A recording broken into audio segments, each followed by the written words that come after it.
Assalamualaikum teman-teman, aku kali ini mau share resep bomboloni red velvet with cream cheese. Nah, ini aku pakai protein tinggi ya, kemudian aku tambahkan gula pasir, lalu susu bubuk dan bread improver. Bread improver menurut aku wajib ya, kemudian coklat bubuk, lalu aku tambahkan juga ragi. Kemudian ini diaduk aja dengan spatula hingga tercampur rata, lalu masukkan telur. Aku menggunakan telur utuh ya. Kemudian masukkan susu, tapi jangan full ya, karena kita akan lihat dulu adonan ini sudah cukup atau belum cairannya. Nah, kalau misalnya masih kurang, baru ditambahkan sedikit gitu, sambil terus diaduk. Jadi biar enggak kelebihan cairan atau kekurangan cairan gitu. Untuk takaran ini pas ya, takaran susu aku pas ya. Nah, ini di mixer hingga setengah kali saja.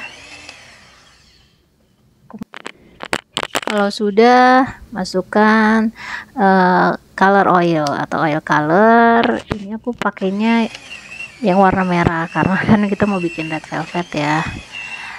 Kalau bisa teman-teman pakainya tuh pewarnanya jangan yang cair, pakainya yang oil gitu karena warnanya akan lebih keluar. Nah, ini juga kita lihat kalau misalnya masih kurang merah bisa ditambahkan lagi gitu. Kurang lebih 1 sendok teh lah ini pewarnanya.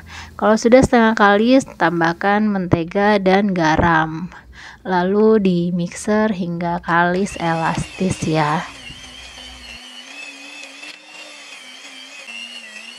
Nah, kalau menggunakan hand mixer kayak gini jangan dipaksa ya teman-teman, jadi ikutin aja arusnya. Nah, kalau misalnya adonan pas kita tarik masih putus, berarti itu belum kalis ya, jadi harus di mixer lagi dan dicek lagi. Nah, kalau kayak gini sudah mulai kalis nih, sambil kita cek dulu window pan-nya. Nah, ini sudah kalis ya. Lalu tambahkan minyak sayur di telapak tangan dan juga diolesi di wadah papan atau silikon pad gitu ya, buat kalian nanti mencetak adonan gitu. Nah, ini adonan juga aku olesin minyak sedikit ya, minyak sayur. Kemudian ini ditimbang, aku pakai ukuran 40 gram ya.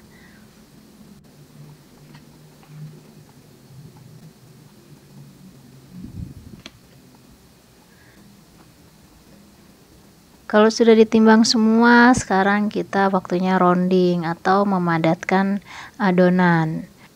Nah, kalau aku rounding itu pakai tangan karena menurut aku lebih berasa aja gitu teksturnya. Oh, ini tuh udah padat gitu. Kalau misal dialas kayak aku ngerasa kurang, tapi itu relatif ya. Banyak kok yang pakai alas juga bagus gitu. Aku juga masih belajar nih kalau pakai alas. Nah, ini kalau sudah di rounding, alasi bagian bawahnya dengan tepung terigu, lalu taruh di tempat cetakan gitu ya. Nah, ini aku ulangi lagi cara untuk ngerounding. Lebih menggunakan kelingking dan jempol ya teman-teman untuk ngeroundingnya gitu. Nah, jari manisnya itu ngebantu untuk madetin gitu. Pokoknya untuk teman-teman yang pemula harus terus belajar ya kalau untuk ngerounding gitu. Pokoknya ngerounding donat tuh harus padat soalnya. Nah, kalau sudah, ini aku mau resting sekitar 15 sampai 20 menit. Menurut aku kalau misalnya bikin donat tuh harus punya timer ya, apalagi yang suka lupa waktu kayak aku itu harus banget pakai timer. Nah, ini sudah 15 menit, waktunya sekarang degassing. Kalau teman-teman pengen ukuran donatnya itu lebih lebar, bisa tanpa pakai cetakan ya. Nah, ini adonan diambil lalu dibaluri dengan terigu. Kalau ini aku pakai cetakan, aku lupa ini cetakan aku yang ukuran berapa, tapi nanti aku masukkan ke deskripsi ya.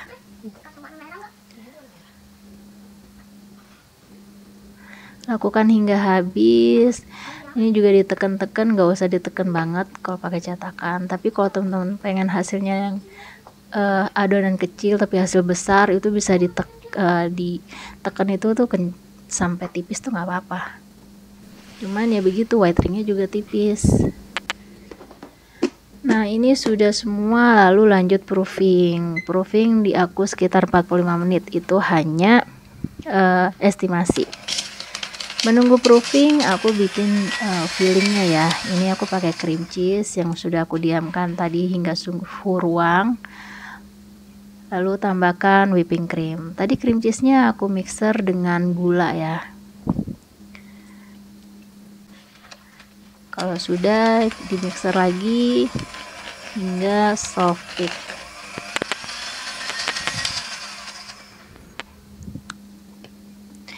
Nah kayak gini ya.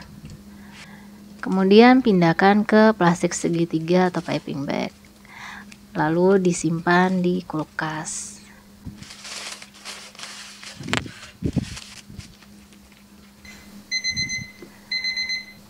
Nah ini kan udah 45 menit ya. Kalau aku biasa 45 menit, kemudian itu aku cek dulu.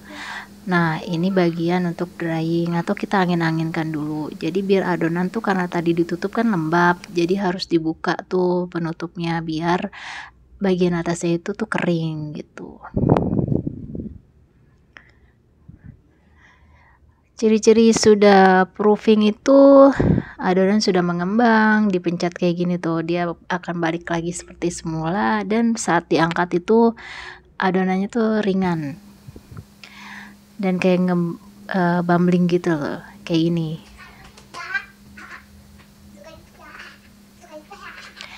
Nah saat lagi ngedrying gini ya teman-teman, kalian tuh panasin minyak, karena minyak itu kan dipanasin dengan api kecil, jadi agak lama gitu.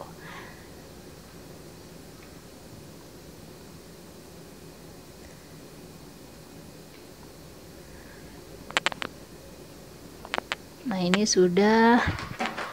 Untuk pertama kali aku diamkan beberapa detik, kemudian aku balik. Karena kalau dengan proses kayak gini tuh adonan nggak tahu kenapa ya jauh lebih cepet gede gitu tuh. Kalian bisa lihat ya adonannya membesar gitu ya. Nah untuk red velvet kita kan nggak bisa lihat kayak donat biasa matangnya kayak gimana. Jadi estimasinya itu kalian kasih timer aja sekitar 2 menitan deh, baru dibalik gitu.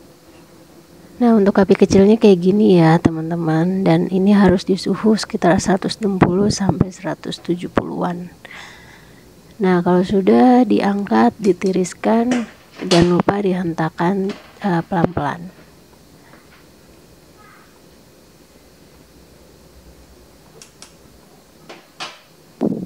Nah itu teman-teman, ada yang bomboloni aku atasnya mengkerut ya, itu karena minyaknya kepanasan. Nah kalau kepanasan kayak gitu baiknya kompornya dimatikan dulu, ditunggu baru dinyalakan lagi gitu. Nah ini sudah jadi ya, sudah aku isi dengan cream cheese dan ditaburi gula. Tuh ya kalian bisa lihat ya, itu tuh lembut tuh. Kalau donat kayak gitu tuh lembut.